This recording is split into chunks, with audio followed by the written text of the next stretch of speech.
Filosofía aquí y ahora. Movimientos políticos en Argentina.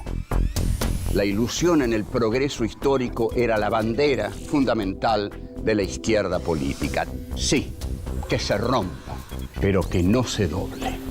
Querían pobres sometidos y tienen, en cambio, anarquistas combativos. Los hijos de la llamada chusma inmigratoria exigían ahora educarse, necesitan hacerse a sí mismos. La conciencia política de los militantes aparece en la praxis. Eva Perón es una construcción de Eva Perón. El tercer mundo es el que iba a encabezar la lucha contra la opresión. Cortar de un solo tajo la cabeza de la víbora marxista. Que vengan los capitales de todo el mundo sin condiciones de ningún tipo. Develar cómo fueron los movimientos políticos que dieron forma a este país que hoy tenemos. La reforma universitaria. 1. Un nuevo horizonte. 2. El estallido del conflicto. 3. Un joven visionario. 4. Los puntos del manifiesto. Un nuevo horizonte. Vamos a hablar de la reforma universitaria de 1918 que estalla, porque es realmente un estallido de juventud, un estallido estudiantil, un estallido intelectual, estalla en 1918. Tenemos que tener en cuenta que estos estudiantes no son los estudiantes de los sectores dominantes, sino que son los estudiantes ya universitarios de los inmigrantes que han empezado a ir a la universidad y no se sienten cómodos, se sienten muy discriminados. Para los hombres de la élite gobernante esto es impensado. ¿Cómo? ¿Qué quieren ahora? ¿Los dejamos estudiar y vienen a alterar el orden de las universidades que nosotros hemos construido? La inmigración, dicen todos esos profesores así, que si no se caen para atrás por tener la cabeza tan alta es de pura casualidad, algunos se habrán caído. Para ellos la inmigración no tenía por qué educarse. ¿Para qué se iba a educar la inmigración? La inmigración tenía que trabajar para las clases dirigentes. A su vez, a los jóvenes de la inmigración les causaba un profundo rencor que quisieran condenarlos a la ignorancia y apartarlos de las casas del saber. O sea, los hijos de la llamada chusma inmigratoria exigían ahora educarse, y no solo exigían educarse, exigían condiciones para educarse, algo intolerable para la élite dirigente. Entonces, esta generación del 80, tan exaltada por el liberalismo de izquierda, por el liberalismo de derecha, por teóricos como Oscar Terán, por ejemplo, que era un buen tipo, pero que se ocupa de justificar el positivismo filosófico para defender a la generación del 80, el positivismo era la ideología dominante de la élite dominante. Admiraban al racista Joseph Gobineau y justificaban, por supuesto, el sometimiento de los indios, la expropiación de las tierras de los indios, porque todo eso se hacía en nombre de la civilización y del progreso. Ahora, ¿por qué el positivismo? ¿Por qué la generación del 80 toma el positivismo como filosofía? Porque el positivismo se basa en el análisis de las cosas tal como están. El positivismo reniega del movimiento de la historia.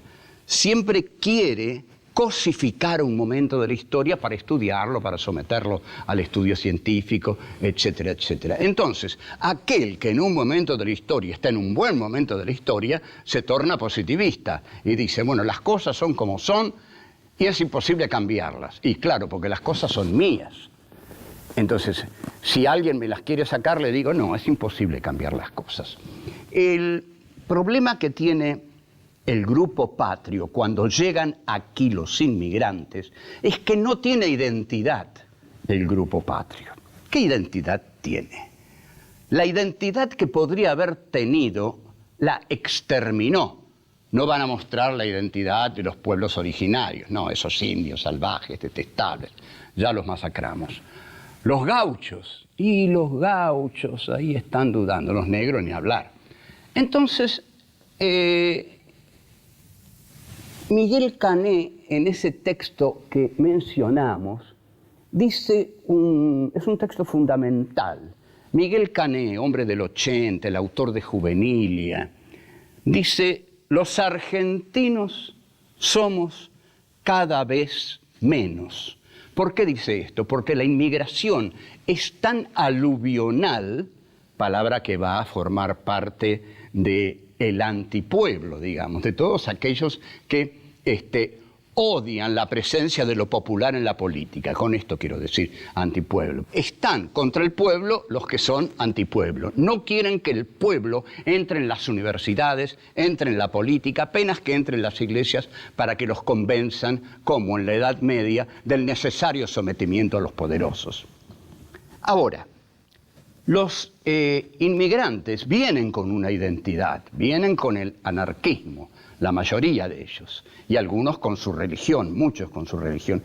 Entonces el problema de la clase dominante es qué identidad nacional les vamos a poner en la cara a los inmigrantes. Y ahí aparece entonces don Leopoldo Lugones, que escribe un libro que se llama El Payador y que narra la historia de un manso Martín Fierro, que termina por ser el gaucho bueno, generoso, abierto, y esa es la identidad del argentino, la generosidad. Volvemos. 2. El estallido del conflicto. Hay que tener en cuenta, y voy a pedir por favor que lo tengan en cuenta, que no estoy dando una visión pesimista del desarrollo del país.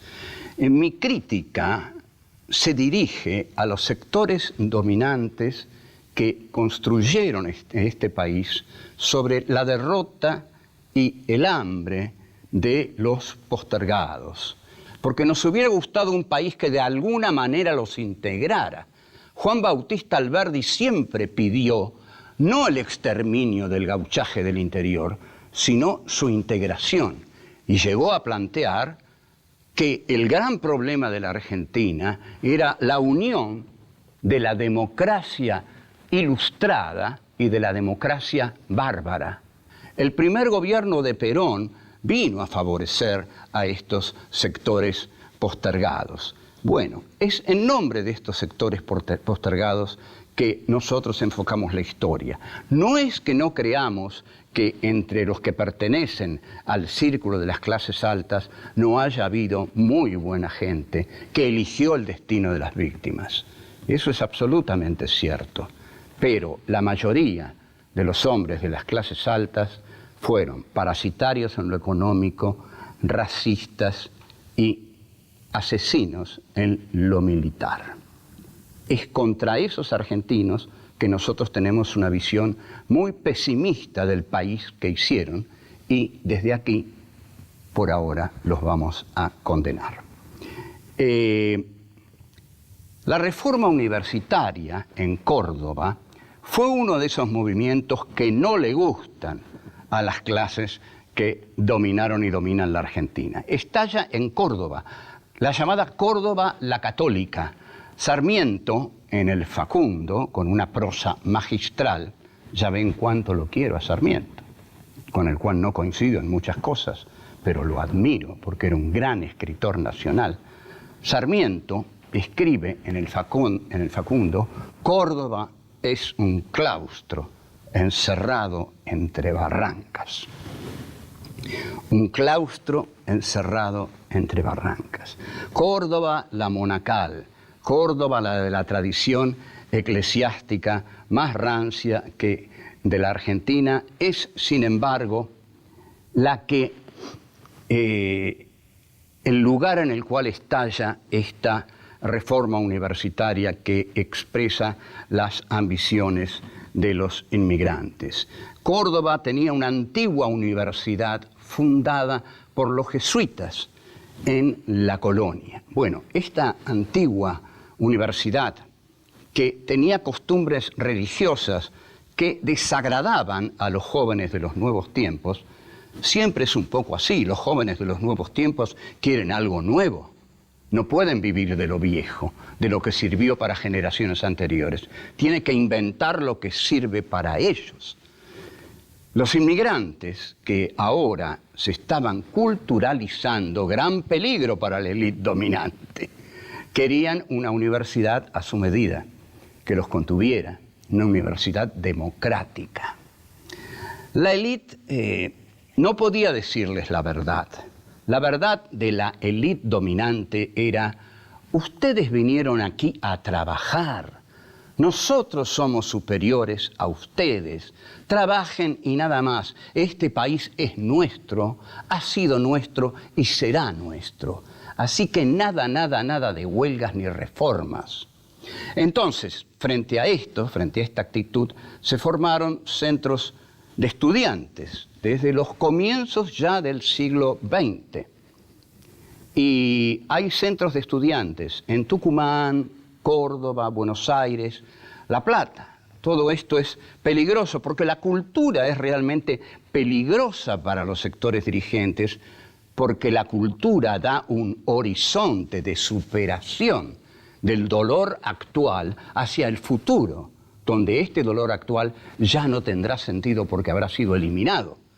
Entonces, la Universidad de Córdoba, los alumnos de esa universidad, no pueden tolerar que se suprima el hospital de clínicas, donde justamente el dolor se atenúa o se cura. Entonces, ahí es donde se activa la militancia estudiantil. Deciden ir a ver a las autoridades para peticionar que se revise esa decisión de suprimir el hospital de clínicas, quitárselo a la universidad. El caso es que el 31 de marzo de 1918 los estudiantes de Córdoba declaran una huelga general. La universidad no la toman ellos, le piden la intervención al gobierno nacional a cuyo frente estaba Irigoyen. Luego del arreglo con Luis Sáenz Peña, Irigoyen consigue el voto para todos, menos para las mujeres, ya sabemos que lo consiguió Evita eso, y en el gobierno estaba Irigoyen. Se suponía que Irigoyen era un hombre abierto a estas causas, porque eran fundamentalmente los radicales, los jóvenes que se habían integrado a la cultura y que estaban peticionando estos derechos. Irigoyen, o distraído o equivocado, los buenos quieren creer siempre que era un hombre muy distraído, otros dicen que era un hombre equivocado, pone a José Nicolás Matienzo. José Nicolás Matienzo era de esos tipos de mano dura, porque hay tipos que se enorgullecen de tener mano dura, ¿no? Yo soy un tipo de mano dura donde entro, no queda nadie, etcétera, etcétera. Bueno, a esos señores de mano dura es mejor que no estén en el horizonte directivo, porque en el horizonte directivo hay que hacer política, y la política es el arte del entendimiento, no el arte de la violencia ni de las manos duras. Es el arte de la mano blanda, pero fuerte, que se le da al otro y se empieza a dialogar con él. Volvemos. 3. Un joven visionario. La lucha ahí se desarrolla con gran entusiasmo y necesitan las ideas, no andar volando por ahí, sino plasmarse en un texto. Así, el 7 de junio de 1918, publican los jóvenes levantiscos en la Gaceta Universitaria el Manifiesto Liminar. Este Manifiesto Liminar es redactado por el héroe de la Reforma Universitaria de 1918, cuyo nombre es Deodoro Roca. es un héroe que no debe ser patrimonio de los radicales, sino que debe ser patrimonio de la Argentina, porque fue un tipo brillante que realmente se la jugó y que dejó dichas algunas cosas muy valiosas. Deodoro Roca fue el dirigente del movimiento universitario reformista cordobés, un hombre que salió del verdadero caldo de cultivo de los hechos. Deodoro Roca fue, en efecto, un activista de los derechos humanos. Ese concepto no se barajaba entonces, pero desde ahora podemos decir, sí, fue un activista de los derechos humanos. En el momento de escribir el manifiesto, era el momento más álgido de la lucha y Deodoro Roca tenía apenas 27 años. Hoy un chico de 27 años, difícil que escriba el manifiesto de Deodoro Roca, porque hay que llevarlo a la posibilidad de escribir ese manifiesto. No se puede seguir retrocediendo en la educación, pero eso pasa en todas partes del mundo. Hoy un pibe de 27 años, observen, un tipo de 27 años, difícil que escriba lo que escribió Deodoro Roca. Deodoro sigue luchando por las causas en las que se comprometió y en las que compromete a los suyos, porque cuando uno se compromete, compromete a los que lo rodean. Bueno, si el que está al frente de nosotros hace eso, lo tenemos que hacer o nos tenemos que ir. Los que se quedan acompañan al líder, cuyo liderazgo se basa siempre en su compromiso personal.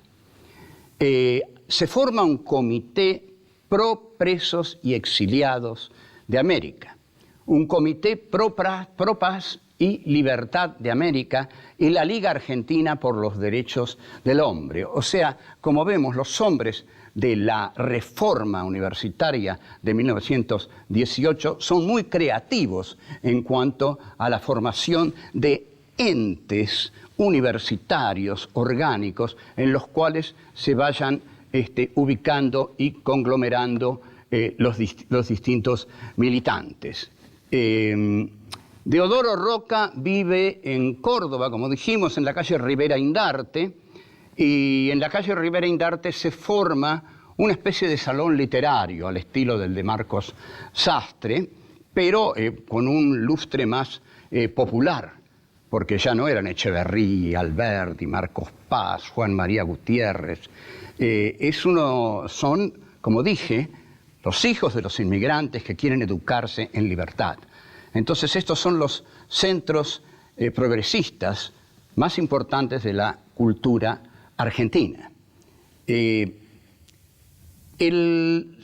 fundador de la filial en Córdoba de la Unión Latinoamericana castiga al imperialismo desde distintas actividades políticas, o sea que la reforma estudiantil también se transforma, se da cuerpo, se da unidad, densidad, con una política antiimperialista.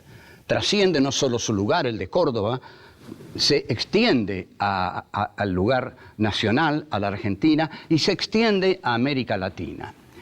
Elogia y se suma a la revolución bolchevique de Lenin y León Trotsky, y luego cuestiona a Joseph Stalin desde sus revistas Flecha y Las Comunas.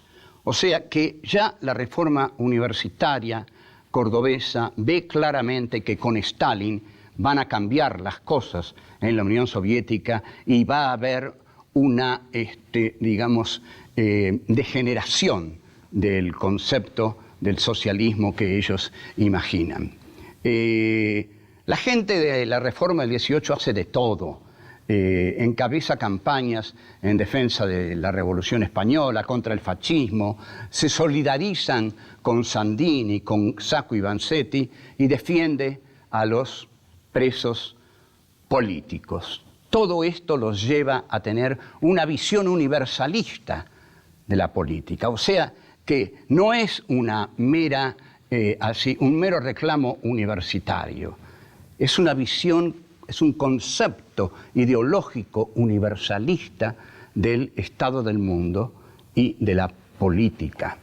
La figura más transparente de este movimiento es, en efecto, Deodoro Roca, que es también una de las figuras más transparentes de la historia argentina.